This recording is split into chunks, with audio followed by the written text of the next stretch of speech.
Hi, everyone, and welcome. I am your host, Erin Moody, here on behalf of Orlando Insight Group. Each episode, we dive into real conversations with technology leaders, innovators, and experts who are shaping the future of IT, data, and cybersecurity.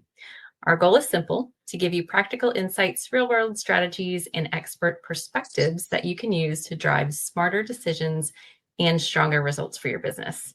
Thank you for joining us, and let's get started.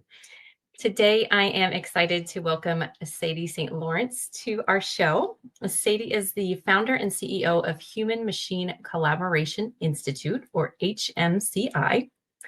HMCI pioneers research and education to optimize human and machine interaction in the new era of knowledge work with AI, serving leading public and private organizations.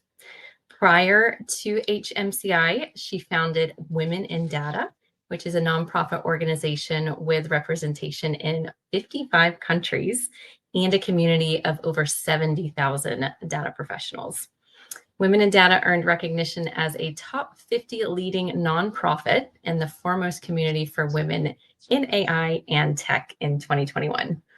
She's also super educated and has 3 degrees, one in piano performance, one in psychology, and one in data science, which is super impressive.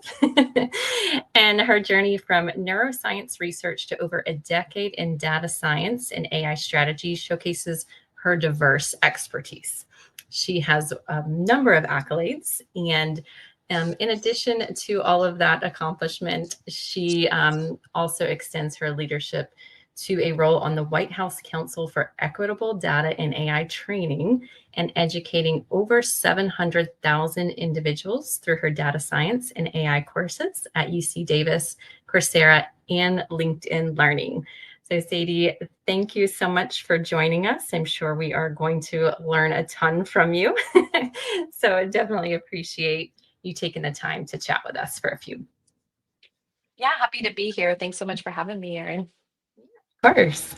All right, so we will jump right into it. So I wanted to start with a kind of a basic question that I'm always interested in, which is when I see people transition from one type of work to another, kind of what prompted that. So you moved from neuroscience to data science. And I was just curious what prompted that and what kind of drew you to make that change. Yeah, it's somewhat like an optimization problem, which is I'm always trying to optimize the side of my role in which I enjoy what I'm doing, right? In which I Right. love what I'm doing. And so for that, it really came down to I was working in the basement of a lab and, it was a Friday and had to euthanize a bunch of rodents. I was like, I don't really like this part of my job. So I went home and on a sheet of paper, I wrote a kind of a line in the middle, said parts of that I love about my job and parts I don't love. And all the parts I loved were the analysis, using the scientific method, doing research, and that's what really led me to find the term data science because I took that list of things that I loved and I put it into Google and I was like, what jobs can I do with these things? Less of Nice. the killing rodent part. And so, I say my first trusted advisor before ChatGPT was Google. And it tells Right. you how old I am, right? But more importantly, really taking that approach of like, how do I keep and increase what I love doing and decrease what I don't love doing? Oh, I love that. I think that probably resonates with a lot of people. Yes, I think that, a lot of us just kind of get that first job out of college and just kind of move up the ladder and just maybe aren't super happy, but don't really take the time, like you said, like literally just sit down. What do I like? What do I not like? Maybe there is something out there that I can be doing that would light me up a little bit more. So I love that. Thank you for sharing that. So the next question I wanted to ask was you've worked with a lot of leaders. Obviously, you see kind of the good, the bad, the ugly. What, in your experience, are the qualities that make someone an effective leader, particularly with all of the change that we're seeing pretty rapidly with the tech space? Yeah, so I think there's a big difference between being a leader and being a people manager. And Right. Mhm. oftentimes these get confused, right? So most people believe that to be a leader, A, you have to have an org chart of people underneath you, or B, that, you know, being a leader is having only having people like follow you. And I Right. think that's a big difference in terms of leadership versus people manager. Having people that report to you is a people manager. Mhm. Being a leader is really more about I'm able to go into the unknown. I'm able to forge away. I'm able to have vision. I'm able to cast that vision. And once I cast that vision, then oftentimes people will follow. But it doesn't mean that I have to manage people or that people have to report to me. And I share that because I think for individuals, particularly younger in their career, they think that they have to have people reporting them to be a Mhm. leader. But the reality is, anyone can cast a vision and have people that come along and follow them. And so, how do you be a really effective leader in a changing technology space? That's going to be being right with your vision, right? With your vision of, hey, I know where the ball's headed, and I'm able to cast that vision. I'm able to tell people this is what's going to happen, or this is where you should run to because this is where the ball is headed. And you end up Mhm. being right. And what happens is then once you're right, more people will follow you, will listen to you, and your audience will grow because of that. And how you become right is really doing a lot of research, a lot of reading, tons and tons of studying. I am always consuming information. I'm always updating my model. And this is really because if I want to predict the future, I have to have that historical reference as well. So for Right. me, being a leader in a ever-changing technology space is being able to cast that vision and be correct and be right about it. Yeah, that makes sense. I have worked with a lot of people who are quote unquote the manager leaders that definitely don't have the vision that you're talking about. So I love that, and I think there's a lot of opportunity right now because there's so much change. If Mhm. you are maybe earlier on in your career, the playing field might be a little bit more level, at least when it comes to those new and emerging technologies, because we're all learning it together. So, like you said, putting in the research and that effort, and then having the courage to share those visions and show them all how smart you are at the end of the day when you're proven right. Awesome. Kind of along those lines, if there's someone listening who is maybe looking to break into the AI field but aren't sure where to start, do you have any advice on what they might be able to do? Yeah, so I would say really figure out what problem you want to solve. You can definitely get into the field because it's cool, because you can make more money. I don't judge anybody for those things, but still figure out what problem it is you want to solve because that's going to help you with your study and your self-study. I mean, that's going to help you determine if you want to do self-study or if you want to get a master's degree. And then if you want to get a master's degree, where do you go? And what does that Right. school specialize in? So really understanding what is that problem you want to solve is probably the most important question you can answer and ask yourself when trying to get into this field. I like that. Having that clarity on where you're going and not just signing up for any college degree with AI, because like everything else, I'm sure some are fantastic and on the cutting edge and some not so much. So, yeah, definitely having that um, plan to know where you're headed. Awesome. So in terms of AI, a lot of us are worried about the future of work, our jobs going away. There's a lot of, I think, uncertainty and nervousness around it. With you being an expert in AI and dealing with it day in and day out, in your opinion, how do you see AI reshaping skills that we need to have over the next decade to stay employable? Yeah, so I've been thinking a lot about this, and to be honest with you, my mindset changes on this frequently, but the one thing that doesn't change is the idea of moving from the role of a musician to a conductor, or as I like to refer to it, becoming an AI orchestrator. And so, what I see more and more is that with the use of AI, we have this incredible intelligence of, we can think of it as like a person with like 120 IQ in our pocket and accessible to us at Right. any time to answer our question. And so we don't have to play the role of the violinist or the oboe player. We can allow AI to be all of the musicians. And what we do is we get to conduct. And what I see people their misconception with this is that, as AI does more of the doing and we do more of the telling, we don't need to know that subject. And that couldn't be further from the truth. To be a true orchestrator and to be a true conductor, you have to know all of the parts. You have to know all Right. of the orchestra. You have to be able to read sheets of music that are many instruments at once. And so, what I see is individuals who are going to thrive in this age are going to be those who have deep domain expertise, are very passionate about a particular problem or subject. And then they Mm. leverage AI to be able to orchestrate and to be able to conduct. And so that's what I would encourage individuals to do is make sure you're still studying, make sure you're still learning about a particular domain or a particular problem you want to solve, and then utilize AI as that method to help you achieve or solve that problem. Okay. Yeah, that makes sense. Coming at it, like we still have to have the skills, but understanding that AI can be part of it, not all of it. And it still makes mistakes, right? So you have to have that foundational knowledge to know, okay, is this right or do I need to tweak it? Yeah. Okay, cool.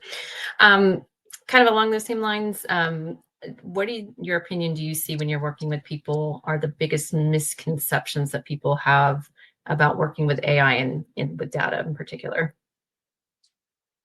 Yeah, I think one of the biggest misconceptions when working with AI, I'll say AI first and then data second, which is a lot of the misconceptions I see people have is models that were like a year ago and aren't up to date on how good they are, what's changed, what are the different security and compliance. I talk to people in meetings a lot of times and they're like, oh, they're stealing all your data and they're using all your data. And that's not necessarily true. Like there's settings that you can go in and change and say, hey, I don't want you to use my data to retrain models. And so a lot of Right. people just have like old news is what I would say. And they Okay. haven't Yep. updated with the new things that are actually true or how these models work.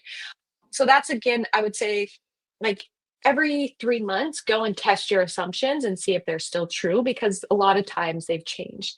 In terms of mistakes that people make with using data, a lot of times we use data to confirm our own biases. And so I Mm. think that's one of the issues with data is we don't get the whole picture. And so we have to be really careful about how we're using it and whether or not it confirms our own biases or we're really truly looking at the whole picture. Interesting. Any tips on what we could do to maybe get out of our own biases and make sure that we're considering other angles? Yeah, what I would say is from that endpoint is really getting feedback from other people. So, having other people review and having other people look at it, I think is going to be really key, just to Okay. get new perspectives. Yeah, that makes sense. Asking around so it's not just you looking at it and saying, "Oh yeah, that's what I thought. I'm good." Like asking for other people. I mean, that could be said for just about anything, right? Any decision making that we're doing. It's always good to have some other inputs. Cool. So with AI, we've talked about some of the wariness around it, but there's also a ton of good and some potential for positive impact. What are you most excited about when it comes to AI and the potential for positive things? Yeah, I think I'm really most excited about what it can do in education and who it can help from an education front. Um, I think we all have had teachers in our lives who have really impacted us and changed who we are. And the fact that we have the opportunity to have a personalized tutor, an ever patient and ever kind of instructor, I think is really inspiring. And so for me, I'm most excited about like the education side and just like who we can provide access to that has yet to receive access. Yeah, that's a good point because the access is a barrier for some people. I know that there's some AI tools that are free, but a lot you have to pay for. So helping students and maybe people that don't have the means, how do we get them access so they're learning along with everyone else and not falling further behind? That's huge. Okay.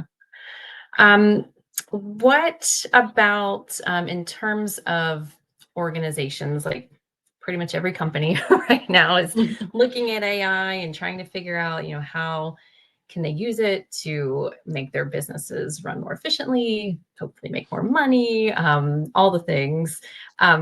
What do you see as some key challenges that organizations may face when trying to not only adopt AI, but adopt it responsibly and effectively?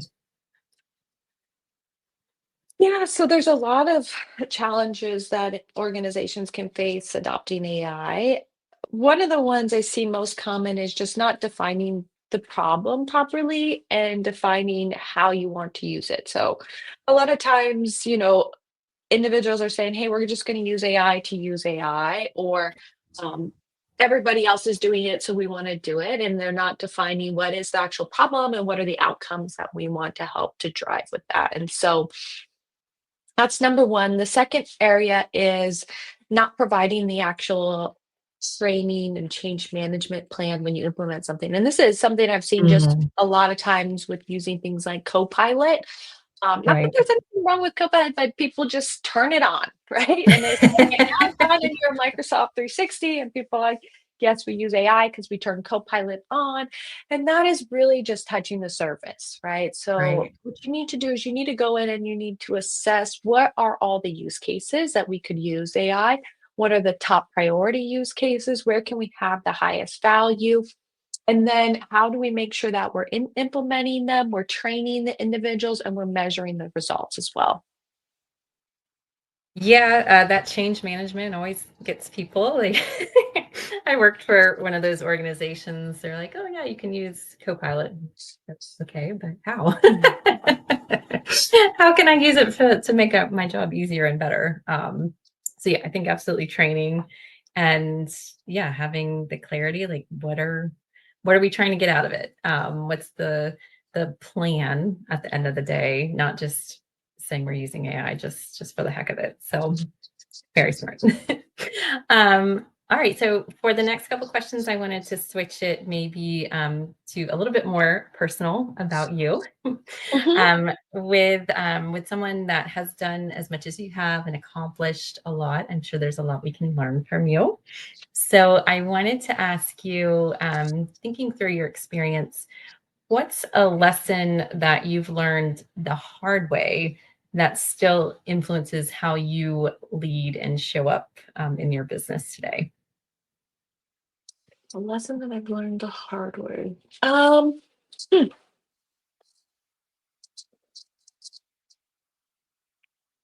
I think one of the lessons that I've learned is how important the power of your network is.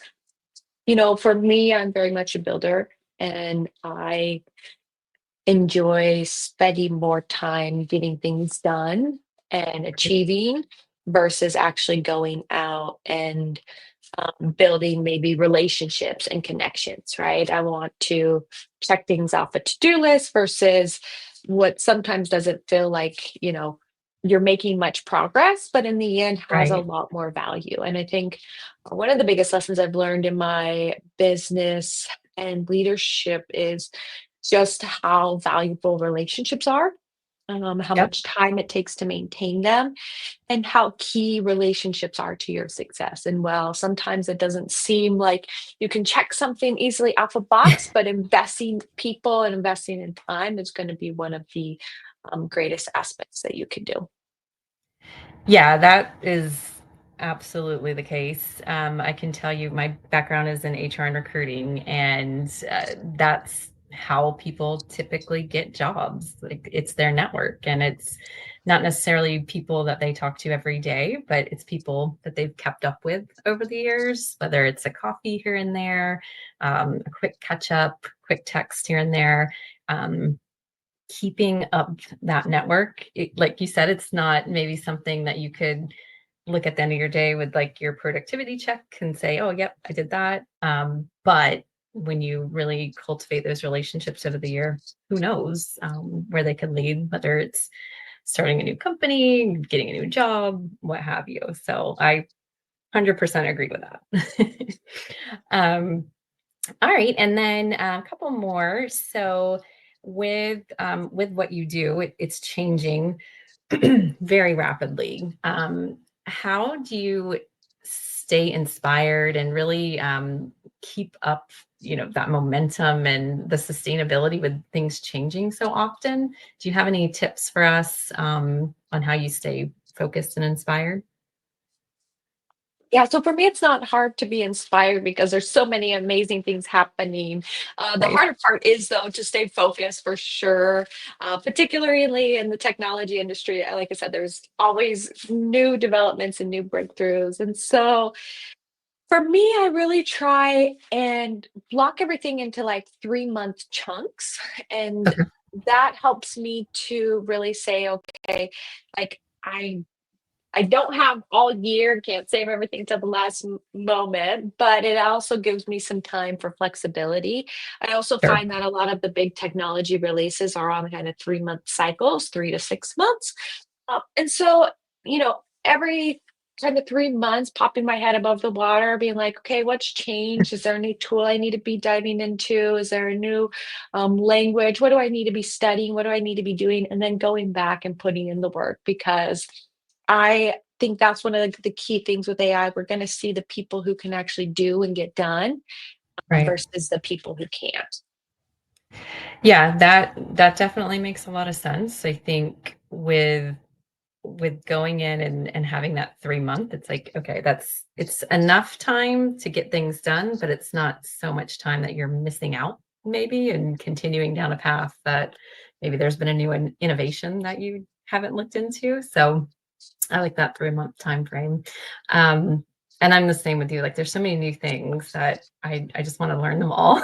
But if you do that, then you don't get anything done. You just start a lot of projects and don't finish anything. So definitely like the 3 months. You mentioned tools. What's the one tech tool that you can't live without right now? Oh, I can't live without ChatGPT. Like Yeah. I am addicted to it. So as I think most people are at this point, Yeah. right? So Yeah. It's so crazy. Like it's at least for me, like I'm literally in and out of it all day long. It's hard to imagine the time before ChatGPT. Like how did we do everything before we had this really amazing tool? So yeah, ChatGPT is a huge one. ChatGPT is a huge one. Um, what about any books, podcasts, anything that you've come across lately that's super interesting? It doesn't have to be about technology or AI, just in general. yeah, I think my favorite podcast right now is the Founders Podcast. And I would recommend this podcast to anybody who is a founder, particularly because most of the time you're going to feel crazy. You're not going to relate to many people. And there have been so many times I've listened to that podcast and just felt reassured of like, okay, I'm not insane. I'm not crazy. Like, I love it. yes, I had to make hard decisions. And it's a very, very lonely road, Right. creating the new and being a leader where you are creating the new. And so I found a lot of comfort in that podcast and hearing the stories from other founders and knowing that you're not as unique as you think, but it does feel that way because you may not know other people on the same journey as you. Right. Okay, cool. Yeah, I'll have to check that out. I haven't heard of that one.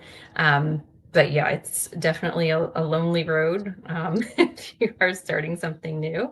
And I feel like, I don't know if this is the case for you, but a lot of times people don't live close to you. So it's not as easy to meet people in person. So um, cultivating those relationships and hearing stories about people in a similar journey to you is super interesting. So thank you for sharing that. So for people that are listening today that maybe this is the first time hearing about you and your work, what is the best way for them to follow you and learn more about your company and you as a person? Yeah, well, I really encourage everyone to follow HMCI. So we're just hmci.ai. That's our social handle and our website. We produce a lot of good news of what's happening in the industry, and then have a really exciting trends report coming out at the end of the year. And we'll be sharing more of our research. So I really encourage everybody to follow along on that. And then for me, you can just go to sadiestlawrence.com and you'll find all the links to all my social channels and my Substack as well. Oh, awesome. You have a Substack. Oh, cool. All right. That is super cool. So I encourage all of you to go follow Sadie and her company so you can stay up to date. The report you mentioned sounds super interesting. I'm sure we all need to be tuning into that. We can pull our heads up after our 3 month time frame and learn what's new and what's going on. So we're staying on top of everything. Awesome. Well, thank you so much, Sadie, for joining us today. That is all we have time for. We learned a ton, and I am super excited that you joined us. If you enjoyed today's conversation and you want more ideas and insights like this and talking to cool people like Sadie, make sure you follow our company page at Orlando Insight Group. We are always sharing cool information there, and I will see you next week. Thanks, Erin. Thank you.